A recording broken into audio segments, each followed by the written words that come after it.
আপনি কি জানেন পৃথিবীর সবচেয়ে উচ্চ ভবন বুর্জ খলিফা তৈরির পেছনে লুকিয়ে আছে চমকে যাওয়ার মতো কিছু সত্য ও গোপন ঘটনা। এই ভবন শুধু উচ্চতা নয়, এর নির্মাণ প্রক্রিয়ার অর্থনৈতিক, শ্রমিকদের জীবন ও রাজনৈতিক গল্পও আছে নানা রহস্য। আজ আমরা জানবো কিভাবে তৈরি হলো বুর্জ খলিফা এবং কেনই এই টাওয়ারকে ঘিরে এত বিতর্ক। 2004 সালে দুবাই তখন মরুভূমির মাঝে এক আধুনিক শহর গড়তে মরিয়া।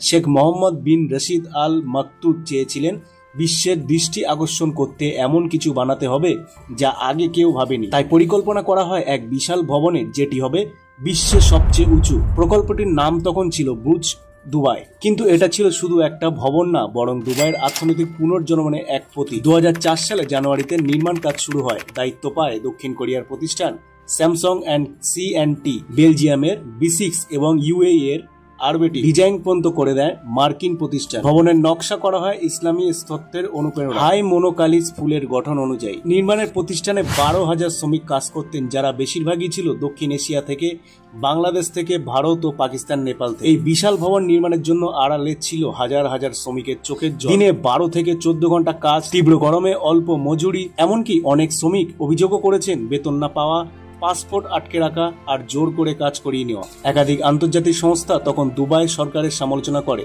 বলা হয় এটা এক ধরনের মডার্ন স্লেভারি। তবে এই বাস্তবতা প্রচার হয় না সরকারি প্রচারণা। বুর্জ খলিফার আলো ঝলমলের চেহারার পেছনে লুকিয়ে থাকে এই অন্ধকারের অধ্যায়। 200 সালের দিকে বিশ্বে শুরু হয় অর্থনৈতিক মন্দা। দুবাইয়ের অর্থনৈতিকও ছিল হেলে পড়ার মতো। বুর্জ খলিফা তখনও শেষ হয়নি, প্রকল্প থেমে যাওয়ার মতোই পরিস্থিতি তৈরি হয়। তখন পাশে দাঁড়ায় আবুধাবি। প্রায় $10 বিলিয়ন ঋণ পর্যন্ত তাদেরকে দেওয়া হয়। এই ঋণের বিনিময়ে ভবনের নাম বদলে রাখা হয় বুর্জ খলিফা। আবুধাবির প্রেসিডেন্ট শেখ খালিফা বিন জায়েদ আল নাহিয়ানের নামে, অর্থাৎ বুর্জ খলিফার নামটা আসল ঋণের প্রতিদান। 2010 সালে 4 জানুয়ারি উদ্বোধন হয় এই বুর্জ খলিফা। তার উচ্চতা 828 মিটার, প্রায় 163 তলা পর্যন্ত এখানে আছে। 20,000-এরও বেশি মানুষ থাকার ব্যবস্থা, বিশ্বের সবচেয়ে দ্রুত সর্বোচ্চ পর্যবেক্ষণ ডেক।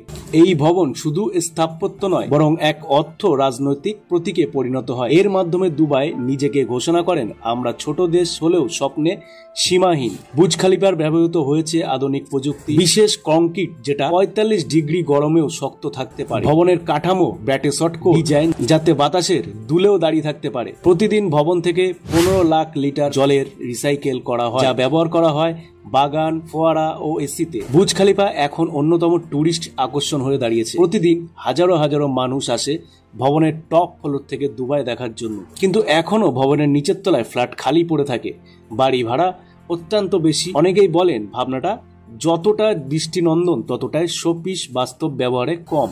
বুর্জ খলিফা এক বিস্ময় নিঃসন্দেহে, কিন্তু এই বিস্ময়ের নিচে আছে শ্রমিকের ঘাম, অর্থনৈতিক লড়াই, রাজনৈতিক সমঝোতা আর প্রচুর কষ্ট। এই টাওয়ার আমাদের শেখায় প্রতিটি উঁচু কাঠামোর পেছনে আছে একাধিক সত্য, কিন্তু দেখা যায় আলোতে আর কিছু থাকে ছায়ায়। আপনারা কি ভাবেন, এই ভবনটি মানব সভ্যতার শ্রেষ্ঠ অর্জন, নাকি এটা এক ধরনের বিলাসবহুল অহংকার? কমেন্টে জানাতে অবশ্যই ভুলবেন না। চ্যানেলে নতুন হলে সাবস্ক্রাইব করুন, আর এই ধরনের ভিডিও পেতে হলে অবশ্যই শেয়ার করে দিন। ধন্যবাদ।